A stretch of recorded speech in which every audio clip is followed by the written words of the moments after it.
Hey guys, hi, welcome back. So, in this video, we shall discuss about the third law of thermodynamics, and we will see some parameters which we need to know. And there are very less problems related to third law of thermodynamics, but still, you should have a concept of what the third law of the thermodynamics says. So, let's see the third law of thermodynamics. The third law of thermodynamics, it is also said as Nernst heat theorem. All right, Nernst heat theorem. Third law is also said as Nernst heat theorem. Now we will see what does the third law of thermodynamics states. It states that at the absolute zero temperature, at the absolute zero temperature, the thermal motion completely disappears.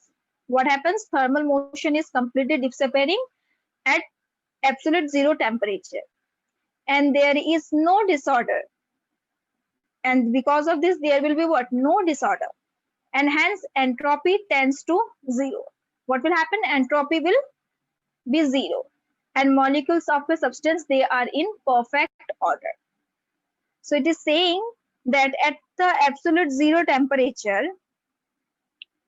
the thermal motion is completely absent, and because of that there is no disorder and entropy will be zero, and the molecules of a substance, they are in perfect order. So it is like very basic things, because you see temperature is at absolute zero. That means the temperature is 0 Kelvin. So when the temperature is the lowest, right? In that case, what will happen? There will be no motion. The molecules will not move. The molecules will not move means there will be no thermal motion. Because when you will increase the temperature, it's only then the substance or the molecules will have what? Some sort of disorder. Yes or no? Since the temperature is at zero temperature, the temperature is at absolute zero temperature. So at that temperature, there will be no thermal motion, and there will be no disorder. That means you can say the molecules are in perfect order. And when there is no disorder, that means the entropy will be zero.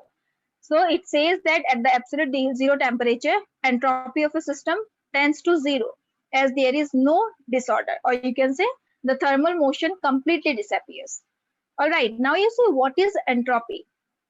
This word is used multiple number of times, so we should know what is entropy. Entropy is nothing but it is the measure of disorder of a substance. What it is?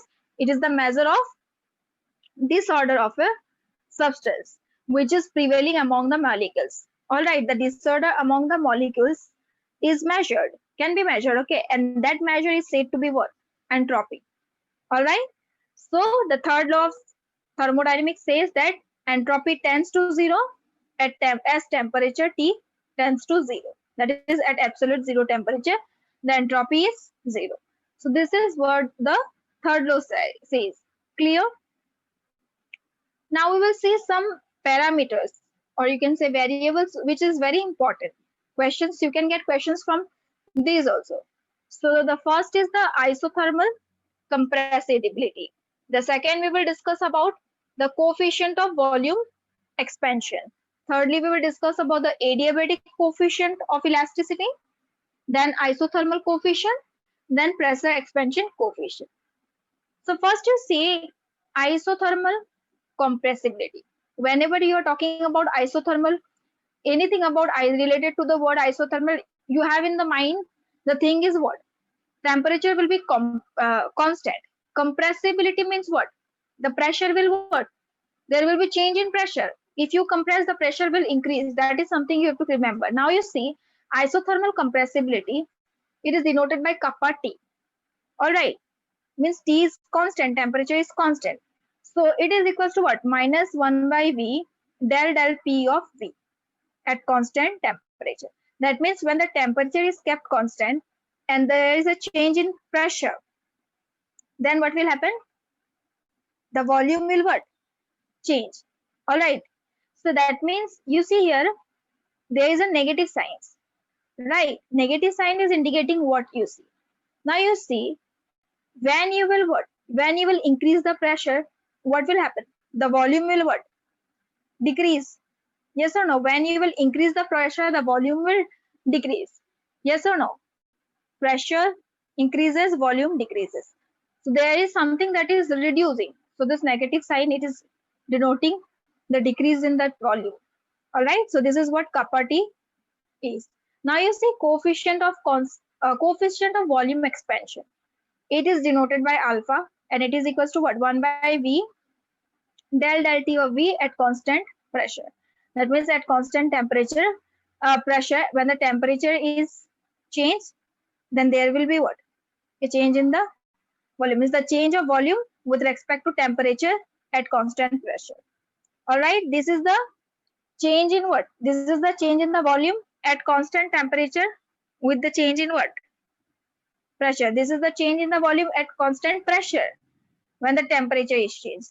That thing you have to remember. Here there is a minus sign, but in coefficient of volume expansion, there is no minus sign because this time volume is expanded. Here it is compressed, means reduced. Here it is expanded, that means what? Increased. So these are the, from words only you can remember that there is, it's not that difficult to remember the formulas. Isothermal compressibility. Compressibility means something is reducing, so put a negative sign. And what? You can talk about the temperature is constant and you can write 1 by V del P of V. Coefficient of volume expansion, that means it will be positive, right? Volume expansion is 1 by V del T of Vp. Clear?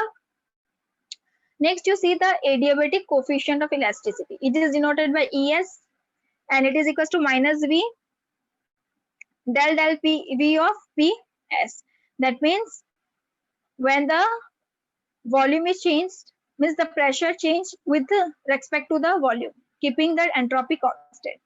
Now you see adiabatic means what? There is no change of heat, means dq is 0, right? Why entropy is constant? If you want to see, we know entropy ds is equals to what? Dq by T. Yes or no? You see, if dq is 0, then entropy will be what? Obviously constant. So from this you can say that entropy is constant. And then you can write the adiabatic coefficient of elasticity as minus V del V of P. All right. Now let's see the isothermal coefficient of elasticity. All right, this is the isothermal coefficient of elasticity. It is denoted by what? Et, it is equals to minus V del V of P at constant T. Isothermal temperature is constant, and here what is happening? Minus V is there, and the pressure is changing with respect to the volume. Minus V del V of P at constant temperature. Lastly, let's see the pressure expansion coefficient. It is denoted by beta, and it is equals to what? 1 by P del T of PV. That means at constant volume, the change in pressure with respect to the temperature. Clear? So these are the very important variables that you have to remember.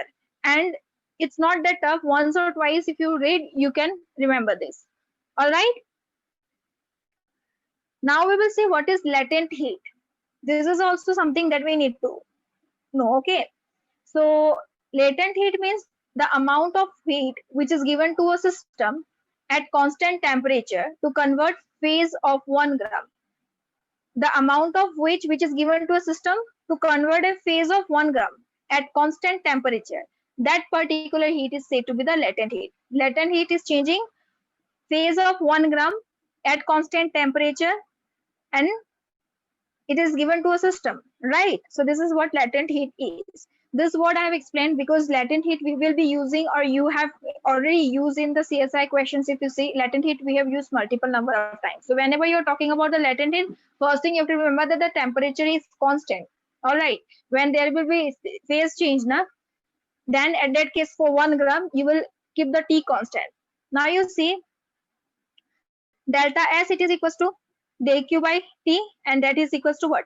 L by T. When you will write the change in entropy with respect to what? Relationship between change in entropy and latent heat, then you can write delta S is equals to L by T, and this is for 1 gram. Now already I have said when heat is given to a system, then it's positive. When heat is rejected by the system, then it's negative. Clear? So this is latent heat. Now we will see some problems.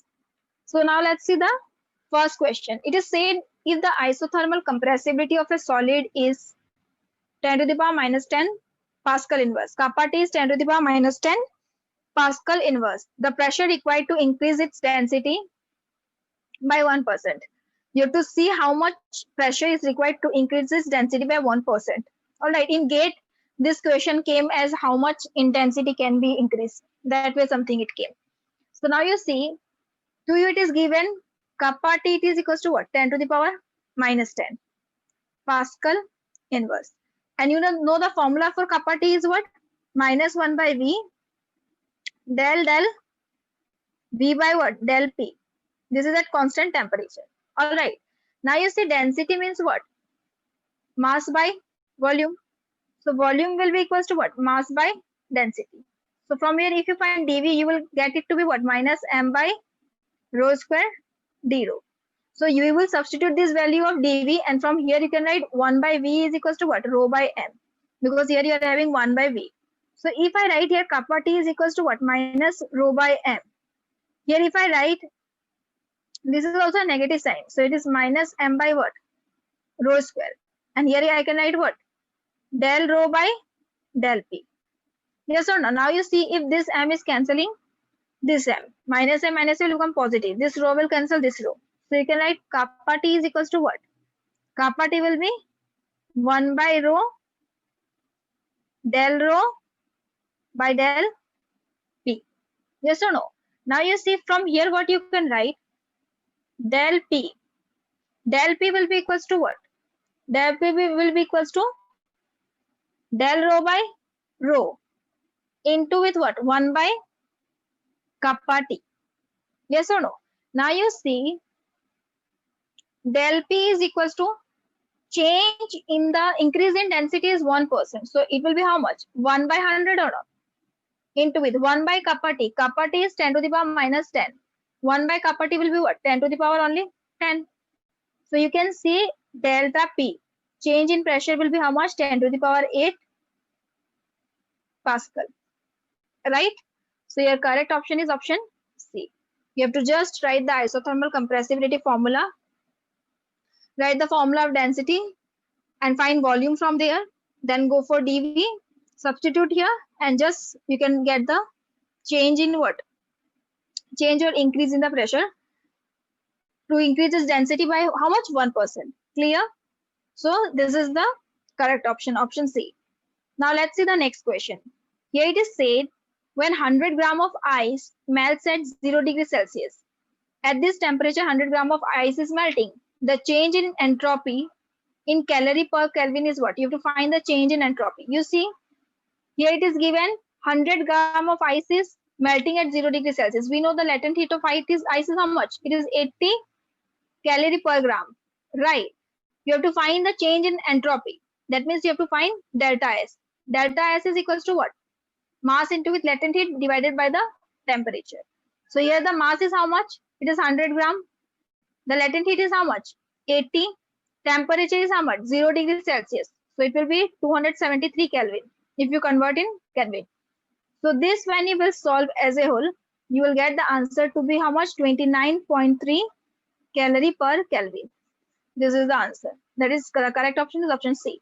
Just if you see the latent heat, first you see what is the formula for delta S. It is ml by T.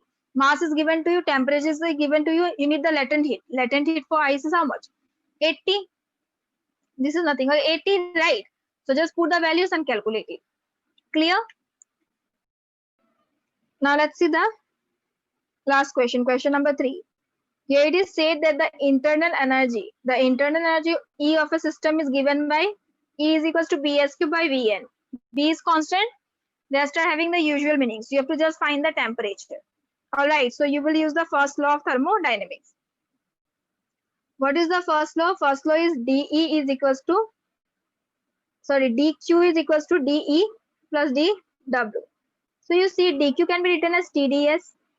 dE is as it is plus PdV. And when you will introduce the chemical potential term, then you can write it as mu dN. All right. So from here you can write what? You can write that the temperature T, it is equals to what? Del E by del S at constant what? Volume and N. All right.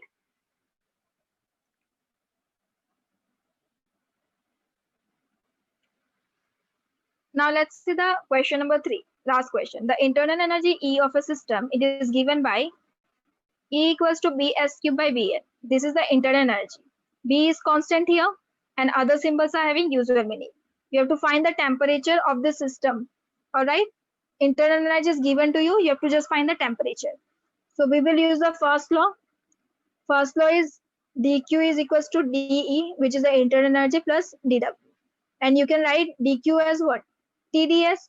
This can be written as dE plus TdV. When you will introduce the chemical potential term, you will write minus mu dN. This way also you can write. Now you see from this you can write the temperature T. It is equals to what? Del E by del S at constant V and N. Now E, it is the internal energy given. So just differentiate the internal energy with respect to S. So T is equals to B by V and these are the constant terms. And S cube on differentiation will give you 3S square. So from this the temperature is equals to what? 3Bs square divided by Vn. Alright. So the correct option is option B. You have to just use the formula, the first law of thermodynamics and so on. So that's all in this video. Thank you so much. Have a good day.